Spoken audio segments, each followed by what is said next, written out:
한 목소리로 읽겠습니다. 2일 후에 내가 보니 하늘에 열린 문이 있는데 내가 들은 바 처음에 내게 말하던 나팔소리 같은 그 음성이 이르되 이리로 올라오라. 이후에 마땅히 일어날 일들을 내가 네게 보이리라 하시더라. 아멘. 우리가 지난주에 요한계시록 4장과 5장 말씀 전체를 간략하지만 전체적으로 살펴봤기 때문에 여러분들이 그 말씀을 4장과 5장이 어떤 이야기를 하고 있는 것이라는 것을 이해하고 있다는 전제에서 제가 이제 본문을 좀 더 상세하게 살펴보려고 합니다.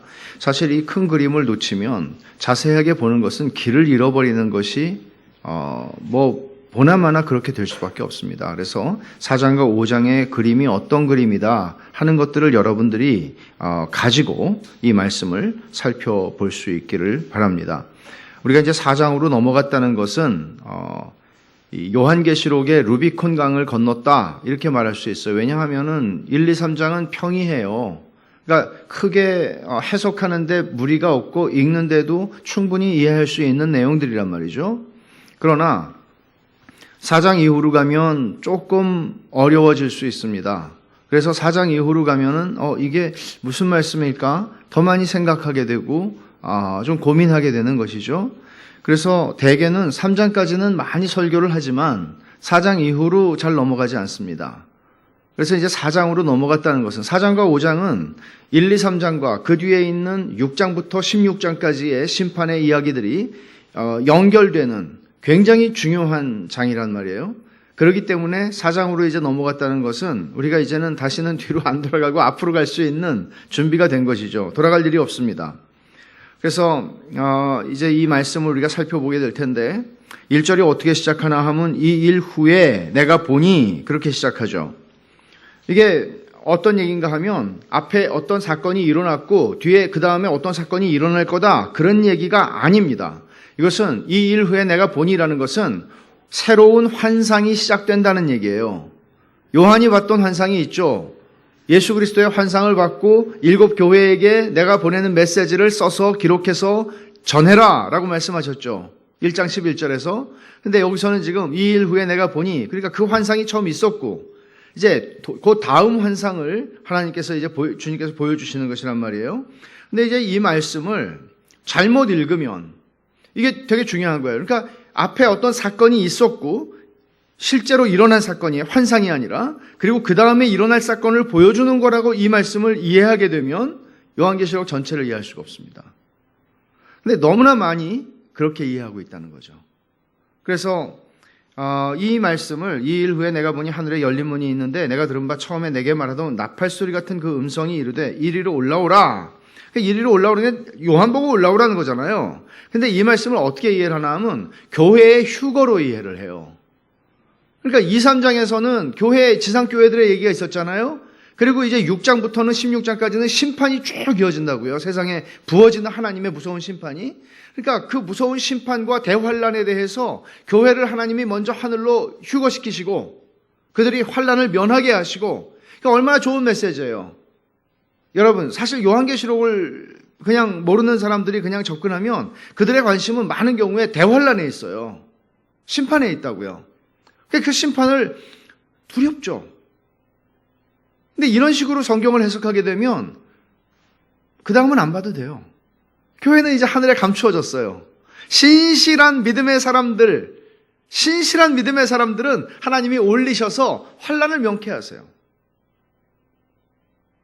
정말 복음이죠. 그러나 사실은 성경이 그렇게 얘기를 하는 게 아니라는 건 분명하잖아요. 요한을 부르셨잖아요. 요한을. 이리로 올라오라. 이거는 일어난 사건들의 순서가 아니라 환상을 지금 얘기하고 있다는 거 굉장히 중요한 얘기입니다. 그래서 이제 이런 해석, 이게 이제 굉장히 문자적으로 해석하는 세대주의, 전천년주의라고 하는데 이런 해석에 근거하게 되면 또 이렇게 말하는 거예요. 2장과 3장에서는 교회라는 말이 19번 나왔다. 당연하죠. 왜냐하면 교회에게, 7 교회에게 보내는 편지니까 교회라는 말을 쓸 수 있죠. 그러나 이분들 얘기는 4장부터 이제 하나님의 심판이 시작되는 이제 6장을 넘어가서 쭉 시작되는데 19장까지 교회라는 말이 한 번도 안 나온다는 거예요. 그럼 교회는 어디 갔나? 하늘에 숨겨놓으셨다. 감추어 주셨다. 이렇게 이해를 하는 것입니다. 그래서 7년 대환란이 마치게 되면 주님께서 재림하신다고 말합니다. 이게 우리가 이제 제일 많이 이렇게 좀 어디서 이제 소위 주워 듣는다 그러잖아요. 그런 얘기들은 이게 진짜 제일 많은 얘기예요. 이런 것들이. 그러나 요한계시록은 이렇게 문자적으로 생각해 보세요. 여러분들이 판타지 소설이나 이런 것들을 문자적으로 읽진 않잖아요. 예를 들어서 해리포터보다는 뭐 C.S. 루이스의 나니아 연대기 같은 게 좋겠죠. 나니아 연대기를 여러분들이 정말 문자 그대로 옷장을 여니까 다른 세상이 펼쳐져. 우리 집 옷장을 열어볼까? 그러진 않죠. 문자적으로 읽지 않는단 말이에요. 그러니까 마찬가지예요. 이것을 문자적으로 읽거나 또는 연대기적으로 이게 시간 순서에 의해서 미래의 종말에 어떤 일들이 어떤 미래의 시간표다. 그렇게 읽으면 여러분 재미있을 수 있어요. 꽤 맞추게 하면 되거든요. 근데 사실은 그러면 요한계시록을 제대로 이해할 수 없는 것입니다. 그래서 이 일 후에 내가 보니라는 거는 사건의 전후관계를 얘기하는 게 아니고 새로운 환상을 얘기하는 거예요. 그러니까 꿈에 내가 밤에 꿈을 꿨는데 꿈에 굉장히 많은 장면들이 나왔단 말이에요. 그러면 그거는 사건이 일어난 순서로 그걸 생각하는 사람은 바보죠. 자기가 꿈꾼 건데. 그러니까 내가 밤에 꿈을 꿨는데 또 잠이 들었다가 또 꿈을 꿨어. 이럴 수 있잖아요. 그럼 그거를 사건의 순서로 이해하지 않죠. 하나의 꿈을 꿨는데 그 다음에 또 다른 꿈을 꿨어. 이렇게 이해하는 거란 말이에요. 그런 개념으로 보면 이건 이제 요한계시록에 일어나는 어떤 심판에 대한 메시지라든지 이런 것들은 이렇게 이해할 수 있어요. 여러 산꼭대기가 있단 말이에요. 예를 들어서. 그러면 이 산꼭대기 정상에서 내려다보는 장면하고 저쪽 산꼭대기에서 내려다보는 장면하고 다 다를 거 아니에요. 그렇게 입체적으로 지금 하나님의 심판을 묘사하고 있는 부분들이란 말이에요. 그러니까 옛날에 제가 이과수 폭포에 갔을 때 브라질에서 밑에서 보면 뭐 밑에서 봐도 멋있지만 그 국내선을 타고 가는데 이제 우리 그때 우리 같이 있던 선교사 한 분이 그 브라질 비행기인데 한 50명은 탄 것 같아요. 근데 기장한테 얘기를 한 거예요. 조금만 한 바퀴 돌고 가면 안 되냐고 멀리서 한국에서 온 선생님을. 그렇게 하면 안 될 것 같은데 한 바퀴를 이렇게 쭉 돌아주더라고요. 여기서 보는 거와 다르죠. 왜 돌아서 보겠어요? 다 다르니까. 그러니까 이런 개념으로 우리가 요한계시록을 이해하면 되는 것이에요. 그래서 여기 내가 보니라고 그러잖아요. 2일 후에 내가 보니 뭘 보는 거예요? 이게 뭐 본다. 물론 보는 거죠. 환상이니까. 그렇지만 내가 보니라는 거는 에스겔이라든지 다니엘이라든지 이런 묵시적인 문학에서는 이거는 어떤 개념인가 하면 하나님이 주시는 환상을 본다는 개념을 할 때 이런 관용적으로 이런 표현들을 쓰는 거예요. 그래서 2일 후에 내가 보니 또 하나의 환상이 시작하는구나. 그런 얘기란 말이죠. 그래서 4, 5장에 이어서 4장과 5장은 하늘 보좌를 보여주고 있고 6장부터는 그 보좌에서부터 이제 하나님이 세상을 향해서 쏟아 부으시는 거예요. 심판을. 그 심판에 대한 메시지들이 16장까지 쭉 나오는데 이게 이제 시간적 순서로 이번에 흉년이 있으니까 이번에 전쟁이 나는구나. 이렇게 하면은요, 전염병이 있고, 그러면 메뚜기가 또 오고, 그러니까 맨날 뉴스만 보면서 꽤 맞추게 한단 말이에요. 신앙에 유익이 없습니다, 그거는. 그리고 그렇게 쓰여진 게 아닙니다. 그래서 그 부분을 여러분들이 이제 요한계시록을 쭉 우리가 살펴볼 때 그 부분을 여러분들이 염두에 두시는 거 굉장히 중요하고, 1장 19절에서도 제가 설명을 드렸는데, 잠깐 한번 보시겠어요? 1장 19절에.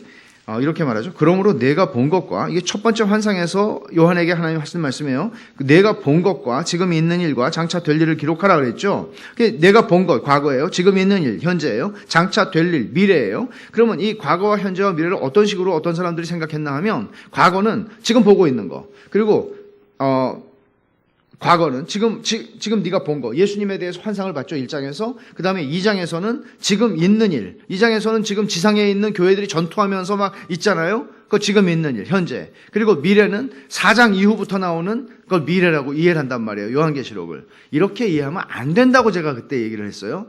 이렇게 이해하는 게 아니라고. 그럼 마찬가지예요. 2일 후에 내가 보니, 나중에 제가 이 요한계시록을 쭉 살펴보면서 여러분들이 왜 이렇게 보면 안 되는가를 여러분들이 이해하실 수 있을 텐데, 2일 후에 내가 보니, 이것도 만약에 여기서 그걸 과거와 현재와 미래를 이런 식으로 보면 2일 후에 내가 보니 4장이니까 이제 미래이구나. 4장부터는 그렇게 이해할 수 있는데 그렇지 않다 하는 얘기예요. 그럼 요한이 본 환상이 어떻게 시작합니까? 2일 후에 내가 보니 이렇게 시작을 하잖아요. 근데 반모섬에 요한이 여전히 있어요. 유배당에서. 근데 하늘에 열린 문을 봐요. 하늘을 보니까 반모섬에서 맨날 보던 하늘인데 하늘에 문이 있고 문이 열려있는 문을 요한이 보는 거예요. 환상 가운데서 물론. 이걸 어떻게 이해를 해야 되죠? 요한이 그 문을 받고 열린 문을 받고 그리고 이리로 올라오라는 음성을 들었고 보니까 거기는 보좌가 있었고 보좌에 앉으신 하나님이 계시는데 하나님의 형상을 봤다 그렇게 얘기하진 않아요. 하나님 영이시니까. 근데 보좌에 앉으신 이가 계신 걸 봤어요. 하나님의 존재를 본 거예요. 그러니까 이게 두 번째 환상인데 하늘에 열린 문이 있었다. 요한계시록에는 이와 유사한 표현이 적어도 두 번 나오는데 한번 보세요. 11장 19절이에요.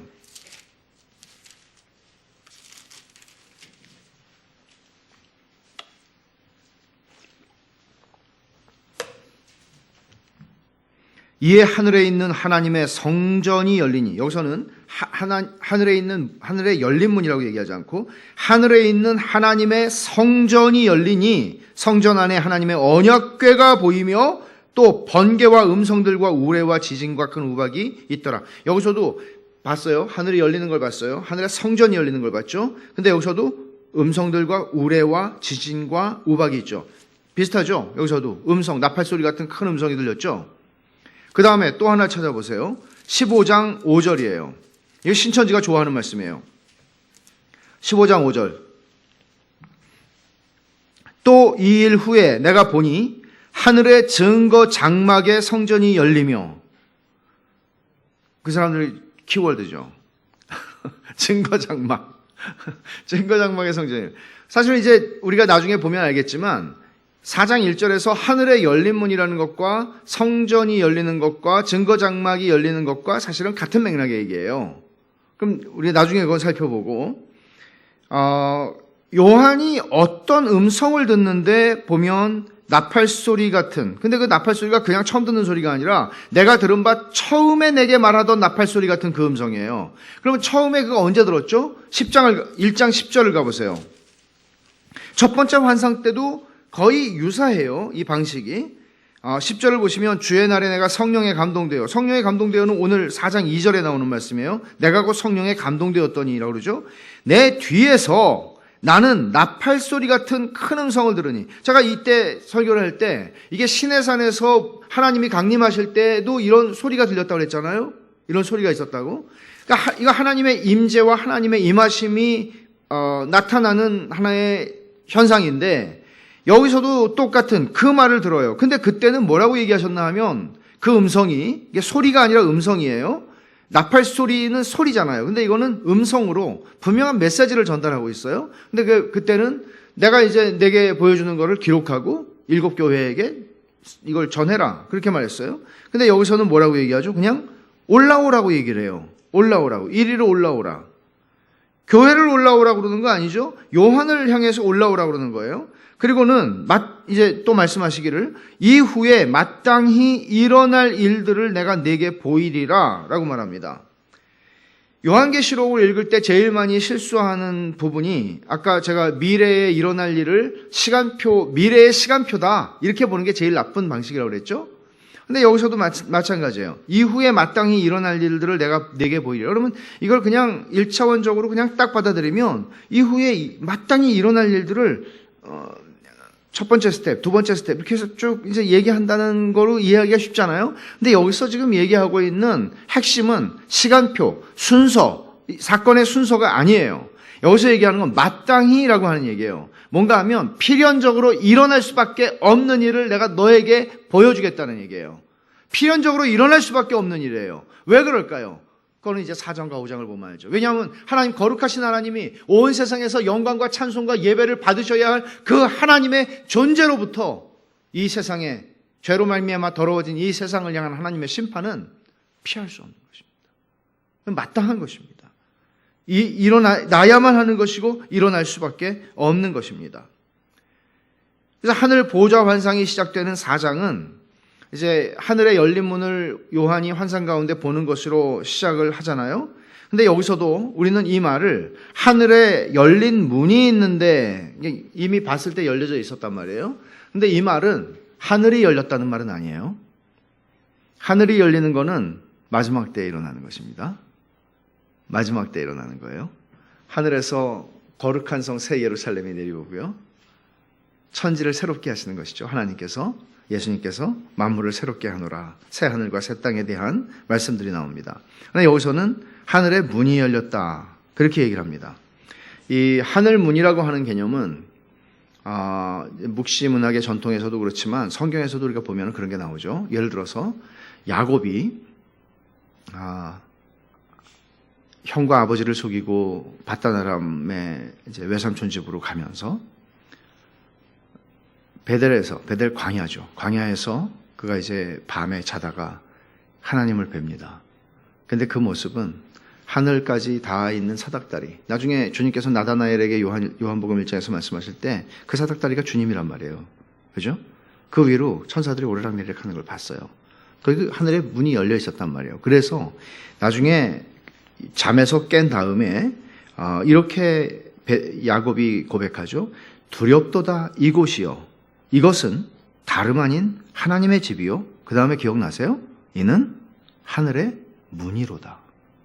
그렇게 얘기합니다. 또 시편 기자가 한번 찾아보세요. 시편 78편 23절.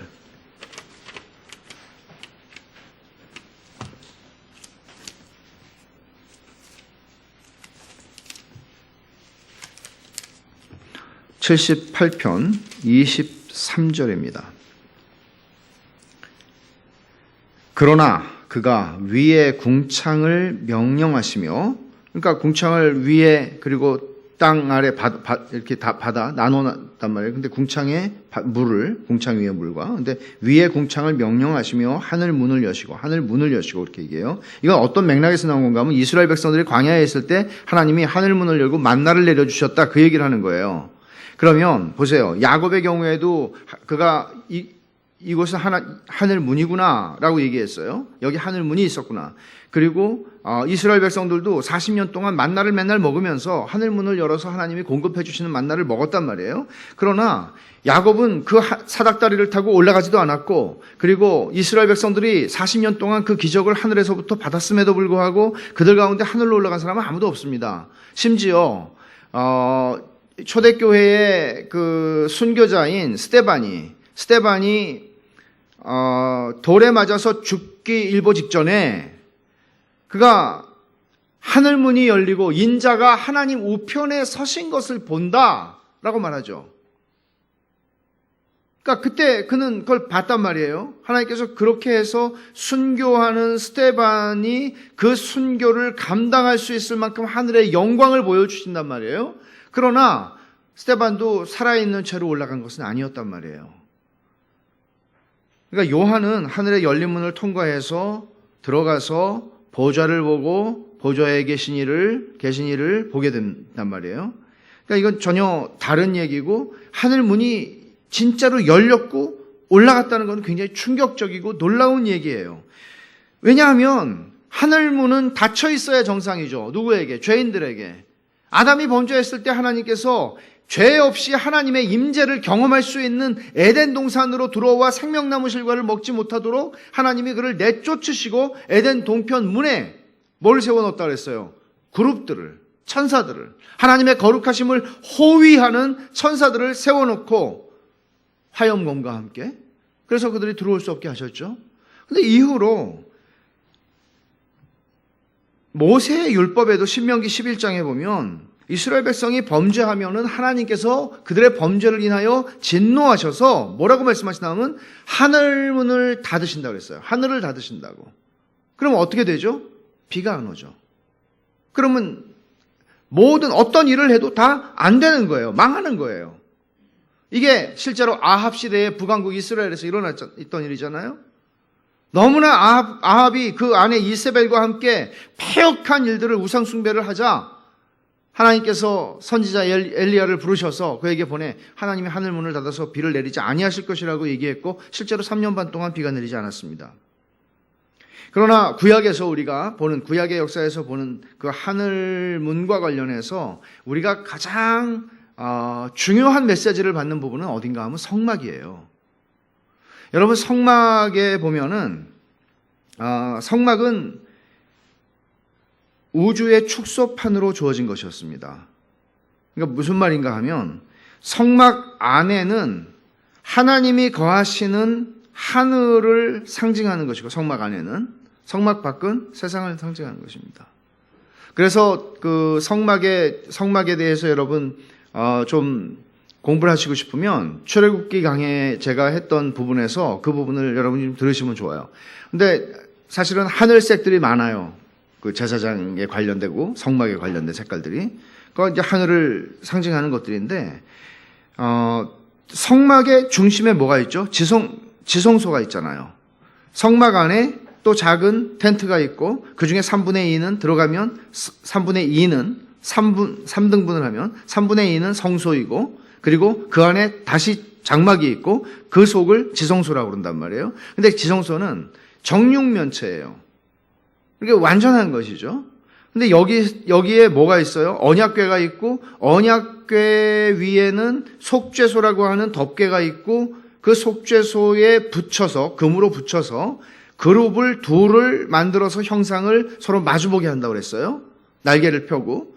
그러면 그 천사들이 그걸 뭐라고 얘기하나 하면, 뭘 상징하나 하면 하나님의 보좌를 상징해요.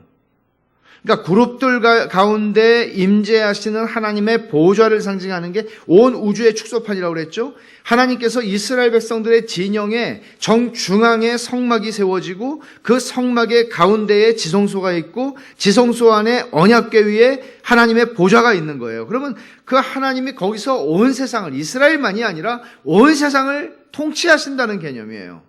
우주의 왕이 여기에 계신다는 개념이에요. 근데 문제는 뭔가 하면 그 성막 텐트의 덮개에 대해서, 덮개도 4개로 덮잖아요. 덮는데 거기에 뭐가 중요한 게 들어가나 하면 술을 놓아서 문양을 새기게 하는데, 그게 뭐예요? 그룹이에요. 말하자면 하나님의 거룩하심에 위로도 누구도 들어올 수 없다는 얘기예요. 출입 금지라는 얘기예요. 그리고 그 텐트 장막 문이죠.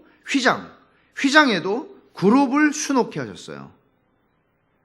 이런 모든 형식들을 보면 어떤 메시지를 하나님이 주시는 건가 하면, 하나님의 거룩하심과 영광과 어미 가운데로 나올 수 있는 사람은 아무도 없다. 누구도, 죄인은 하나님 앞에 올 수 없다. 출입 금지라고 얘기하신 거예요. 그래서 지성소에 들어가는 사람은 누구예요? 모세. 그리고 대제사장의 경우에 1년에 단 한 번 속죄일 날 희생제물의 피를 가지고 유일하게 1년에 한 번 들어갈 수 있어요.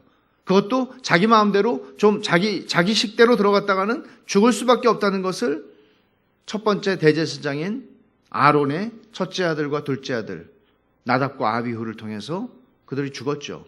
잘못 들어가서. 하나님이 명하시지 아니한 자기들이 생각할 때 불이면 됐지 왜 그래? 그리고는 번제단에서 그 불을 붙여야 되는데 자기들이 다른 불을 가지고 와서 드렸단 말이에요. 자기 방식대로 하나님을 예배했다고요. 근데 하나님은 죽이셨어요.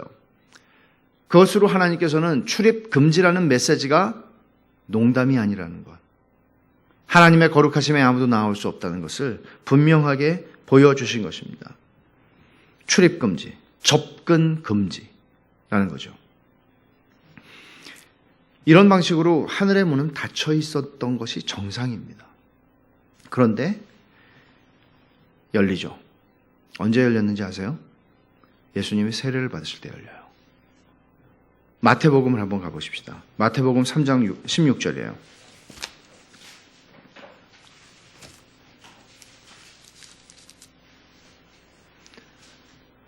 예수께서 세례를 받으시고 곧 물에서 올라오실 때 하늘이 열리고, 보세요. 여기 하늘에 열린 문이 있다고 얘기합니까?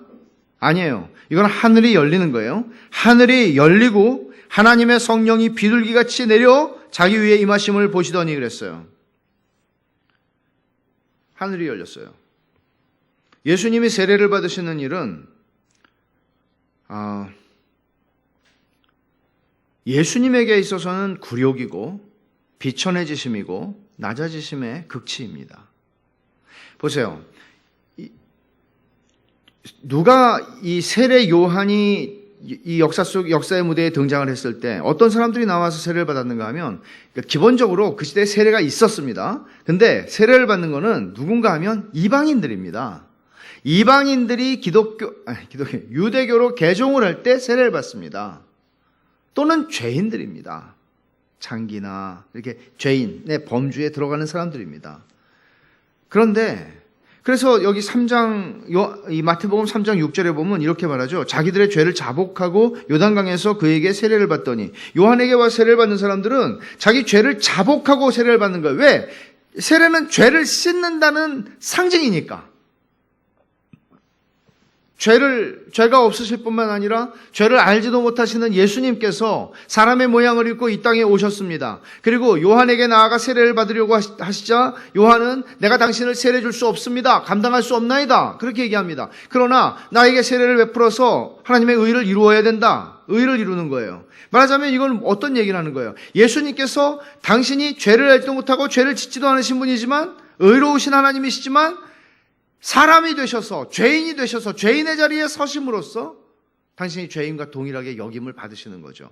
이 세례를 예수님이 받으신 것은 십자가의 리허설이었습니다. 십자가에서 어떤 일이 일어날 것인지를, 그리고 어떤 일이 일어난 것인지를 보여주시는 사건입니다. 하늘이 열렸죠. 그리고 성령이 비둘기같이 내려 예수님 위에 임하셨고, 하늘에서 소리가 나서 보니까 17절에, 마태복음 3장 17절에 하늘로부터 소리가 있어 말씀하시되 이는 내 사랑하는 아들이요 내 기뻐하는 자라. 성부 하나님께서 말씀하시고 성령 하나님께서 비둘기처럼 내려서 그 위에 임하시고, 성자 하나님은 세례를 받으시고, 성경에서 성부와 성자와 성령 하나님께서 동시에 이렇게 다 같이 등장하시는 장면이 많지 않단 말이에요. 근데 왜 이렇게 이 사건이 중요해요? 성부 하나님이 이는 내 사랑하는 아들이요 내 기뻐하는 자라. 왜냐하면 예수님께서 성부 하나님과 은혜 언약을 해서 우리를 대신하여 우리의 범죄를 다 감당하시고 십자가에서 죽으시기로 언약을 하시고 십자가에 피 흘려서 그 언약에 도장을 찍으시는 거란 말이에요. 그래서 이 하나님의 뜻이 이루어지는 것이죠. 결정적인 사건은 십자가에서 일어납니다. 예수님이 십자가에서 운명하실 때 성경은 어떤 일이 일어났다고 얘기합니까? 마태복음 27장을 가보죠. 마태복음 27장 51절.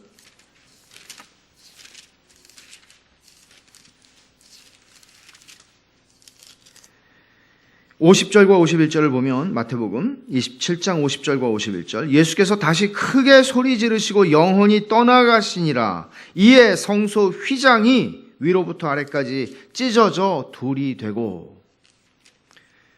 여러분, 이거는 마태복음, 마가복음, 누가복음이 다 얘기하고 있는 부분입니다. 예수님의 죽으심이라고 하는 그 시점에 어떤 일이 일어났는가를 가장 먼저 기록한 게 이 성소 휘장이 찢어진 것입니다.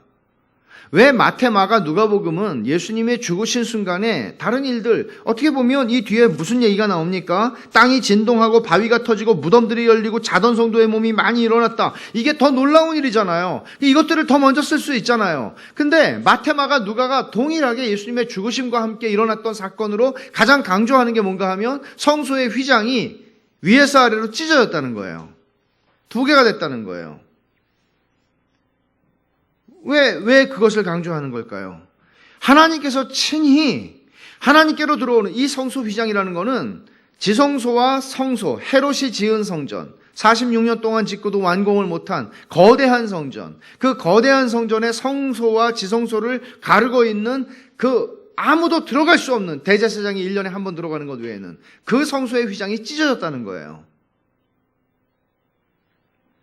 하나님께서 친히 출입금지라고 오랫동안 하나님이 붉은 글씨로 써놓은 출입금지, 접근금지라는 팻말을 하나님이 친히 뽑아버리신 거죠. 예수 그리스도께서 당신의 피를 흘려 죽으심으로써, 그리고 대제사장으로서, 우리의 유일한 큰 대제사장으로서 당신의 피를 가지고 하늘 성소에 들어가신 거예요. 이거를 이렇게 보세요.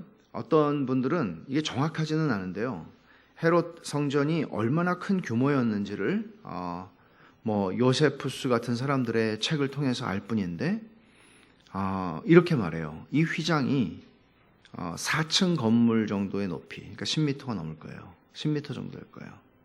4층 건물. 그러면 4층 건물 높이면은 이게 얼마나 근데 보세요. 두께도 4인치 정도 된다고 그래요. 10cm죠.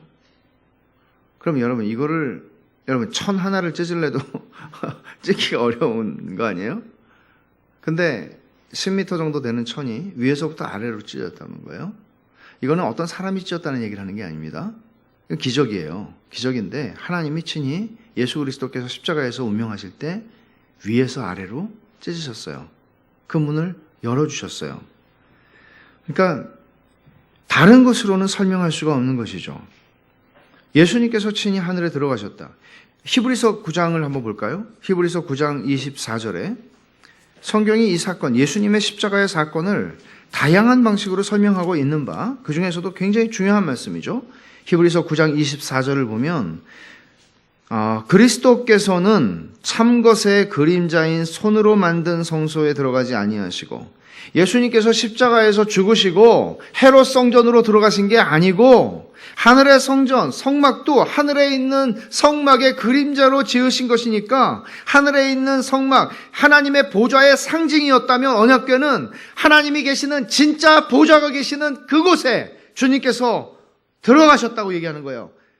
그림자의 손으로 만든 성소에 들어가지 아니하시고 바로 그 하늘에 들어가사, 하늘에 열린 하늘로 들어가사 이제 우리를 위하여 하나님 앞에 나타나시고, 더 이상 대제사장들이 해마다 지성소에 들어갈 필요가 없도록 당신의 피, 짐승의 피가 아니라 당신의 피를 가지고 당신이 대제사장으로서 우리를 대신하여 들어가셨다고 얘기를 하는 거예요.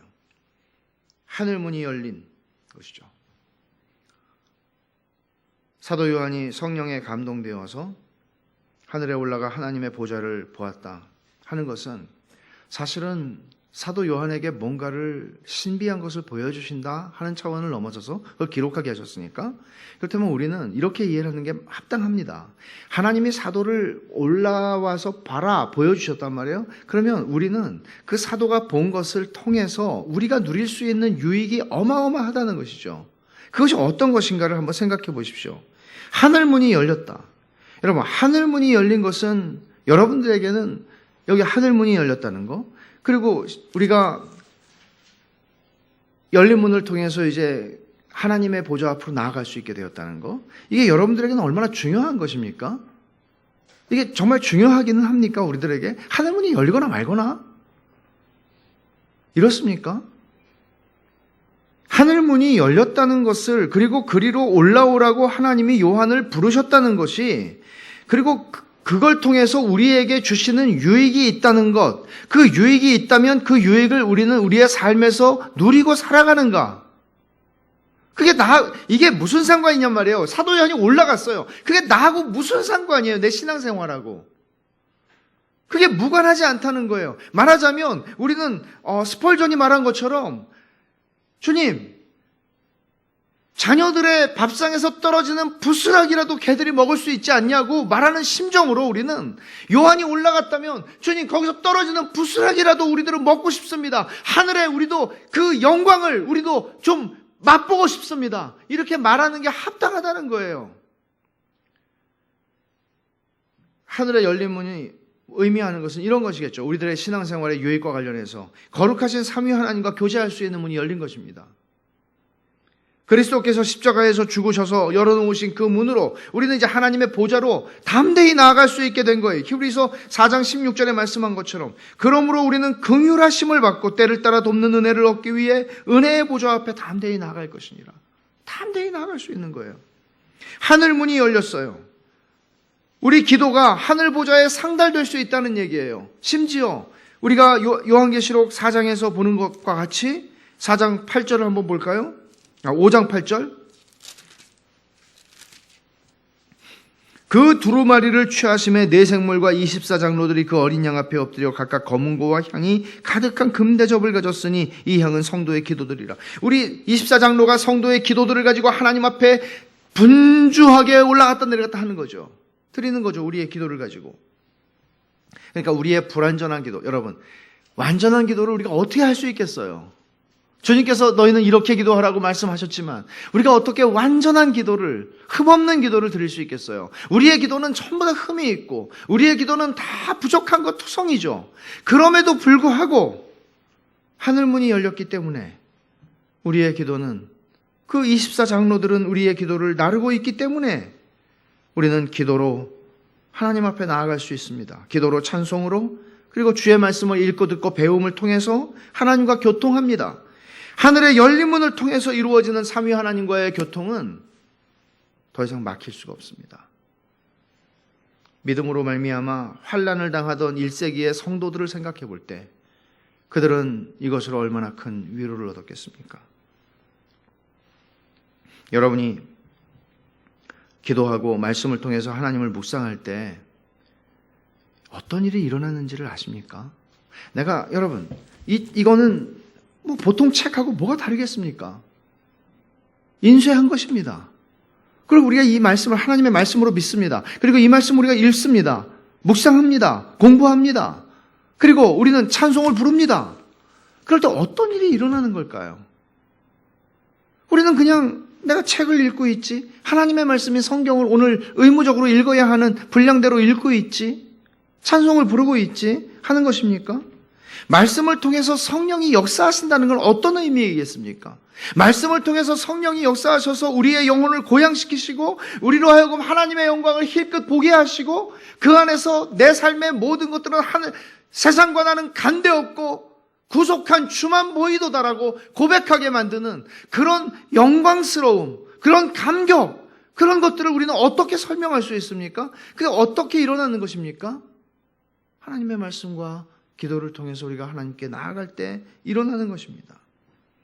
그래서 우리는 성령의 도우심을 입어 때때로, 언제나 그럴 수 있다면 얼마나 영광스럽겠습니까? 그러나 때때로 우리는 정말 하나님의 영광을 누리고 있다는 것을 알게 되고, 지금 내가 죽어도 여한이 없고 정말 하나님께서 내게 베푸신 그 무한 광대하신 하나님의 나를 향하신 사랑을 생각하면 나는 세상에 티끌과 먼지만도 못한 존재라는 사실을 인정할 수밖에 없는 그런 은혜를 주시는 것이죠. 어떻게? 하늘문이 열렸기 때문에. 예수님을 본 적이 없지만, 우리들 가운데 아무도 본 적이 없지만 믿고 말할 수 없는, 말로 형언할 수 없는 사랑으로 그분을 생각할 수 있는 것이죠. 하늘문이 열려있기 때문이죠.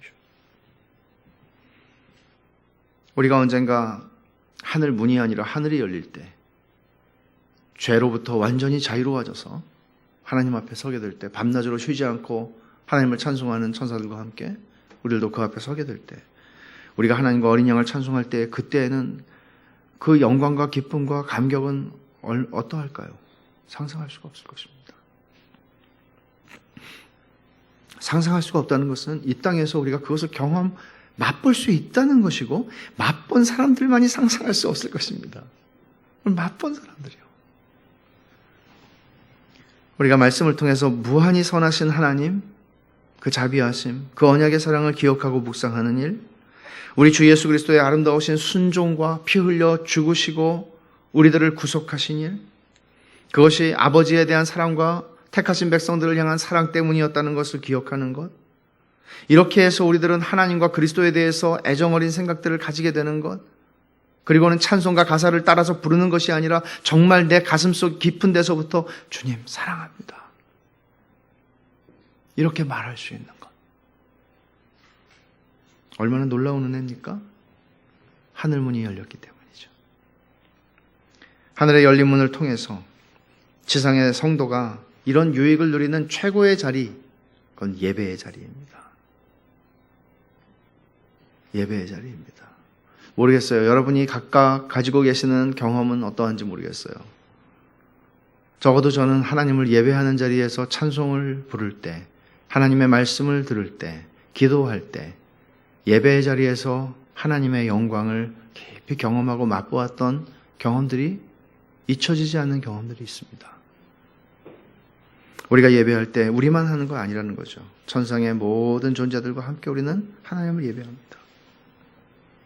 이것만이 아닙니다. 우리가 누리는 성도 안에서 누리는 교제도, 펠로우십도, 그 코이노니아도 하늘의 열린 문을 통해서 우리 안에 막힌 담을 허시고 그리스도께서 우리를 너와 내가 더 이상 너와 내가 아니고 그리스도 안에서 우리가 되게 하셔서 누리게 하시는 펠로우십, 교제가 있습니다.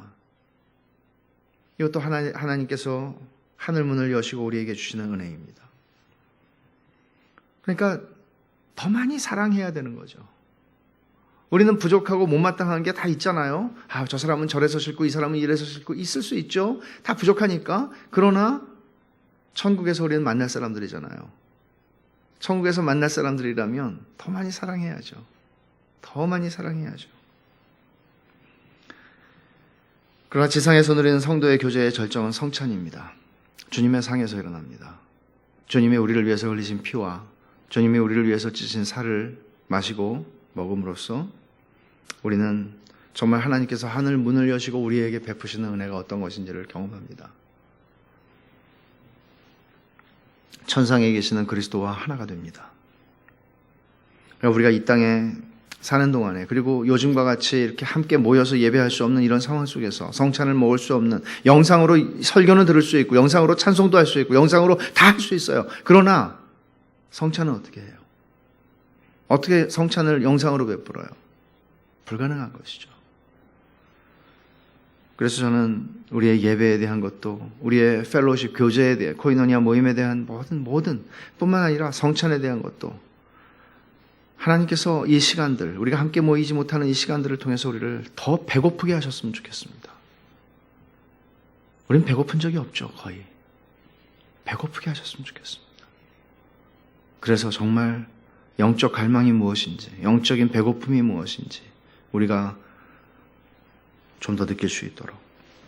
우리가 사는 동안에 너무나 많은 질문이 있습니다. 왜 이런 일이 나한테 일어나는지, 왜 이런 질병에 걸리는지, 왜 하나님이 내 사랑하는 사람을 이렇게 데려가시는지, 왜 내가 이렇게 고통을 가지고 살아가야 하는지 너무나 많은 질문이 있지만 하늘 문이 열리고, 하늘 문이 열리는 게 하늘이 열리고 우리가 들어갈 때에는 그 모든 질문들에 대한 대답을 얻게 될 것입니다. 여러분, 하늘의 열린 문의 은혜를 우리는 충분히 누리고 살아가야 합니다. 그 은혜의 자리를 사모하고 더 풍성한 은혜를 누리게 해달라고 구하는 것이 합당한 것입니다. 지금의 자리에서 내가 이만하면 내가 잘하고 있지, 이만하면 내가 잘 살고 있지 라고 생각하지 마십시오. 더 큰 은혜를 구하십시오. 하늘의 열린 문을 통해서 하나님께서 우리에게 예비하시고 주시기를 기뻐하시는 그 모든 은혜를 요한이 경험한 것에 주님, 부스러기라도 내가 먹을 수 있게 해주십시오. 그런 심정으로, 그런 마음으로, 그런 배고픔으로, 갈망으로 하나님의 말씀 속에 들어가는 겁니다. 그리고 그 하나님의 자비하심과 선하심에 기대어 간구하는 것입니다. 그래서 하나님의 성령께서 우리에게 거룩한 갈망을 부어주시고 살아있다는 거죠. 그거는 내가 거룩한 갈망을 가졌다는 것은 내 신앙이 참되다는 것이죠. 안 먹어도 배가 안 고픈 사람은 죽어 있는 거죠. 내 영혼이 살아있다면 우리는 갈망이 있는 거죠. 그리고 하나님께서는 그 갈망을 채우실 뿐만 아니라 감당할 수 없을 만큼 하나님의 은혜를 우리에게 부어주시는 그런 인생을 사는 것입니다. 혹시 여러분 가운데에서 이게 무슨 말이야? 오늘 설교가 이게 무슨 말이야? 무슨 말을 하는 거야? 라고 생각하신다면 여러분들은 아직도 주님을 만난 적이 없을 가능성이 굉장히 큽니다. 정말 그렇다면 이 시간에 정직하게 살아계신 하나님께 여러분들은 기도하셔야 합니다. 나아가셔야 합니다. 너무나 중요한 겁니다. 그걸 정말 알고 싶다고. 이게 무슨 소리냐고. 나는 모르겠다고 이게 뭔지. 그리고 영적 갈망을 내 안에서 나도 발견하고 내가 영적으로 살아있는 걸 나도 알게 해달라고. 그러면 영적 갈망을 발견하려면 영적 갈망이 있어야 되죠. 그거 거듭나야 되는 거죠. 거듭나야 내 안에 영적인 갈망이 살아있는 걸 알게 되죠. 존재한다는 걸 알게 되죠. 영적 갈망이 하나도 없어요. 그런 상태에서 신앙생활이 아니죠. 교회 생활이죠. 교회 생활을 10년, 20년 하는 건 얼마나 안타까운 일입니까? 왜 그렇게 우리가 우리의 영혼에 대해서 그렇게 한가하고 그렇게 진지하지 못할 수 있습니까? 거듭나는 은혜를 구하십시오. 그렇지 않은 상태로 오래도록 교회당 안에 머무는 것은 여러분에게 유익하지 않습니다. 요한이 보았고 들어간 하늘에 열린 문, 오늘 그 문이 저에게도 열리게 해주십시오. 이런 은혜를 구합시다.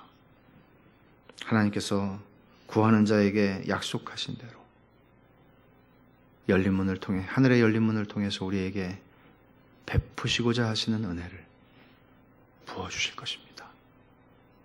우리가 같이 매주일 만나지는 못할지라도 이런 은혜의 감격과 고백들이 우리 안에 풍성하게 나눠질 수 있었으면 좋겠습니다.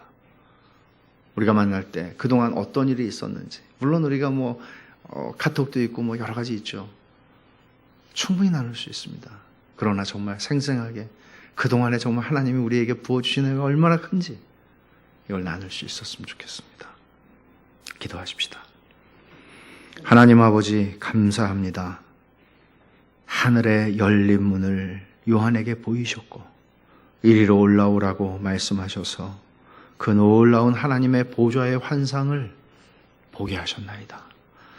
하나님 아버지, 이것이 요한을 위한 것이 아니라 저희들을 위함인 줄을 알고 감사합니다. 아버지 하나님, 우리 주 예수 그리스도께서 십자가에서 피 흘려 죽으심으로 찢어 놓으신 휘장을 통하여 저희가 하나님의 은혜의 보좌에 담대히 나아갈 수 있게 하셨으니 감사합니다. 저희에게 보장해 주신 이 은혜를 저희가 이 땅을 사는 동안에 마음껏 누리고 맛보고 살게 하여 주시옵소서.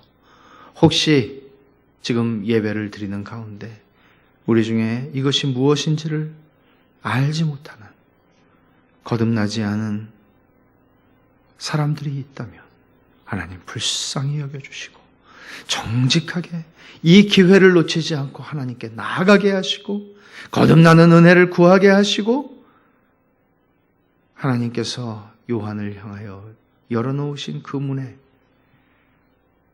은혜를 그도 누릴 수 있도록 은혜를 베풀어 주시옵소서.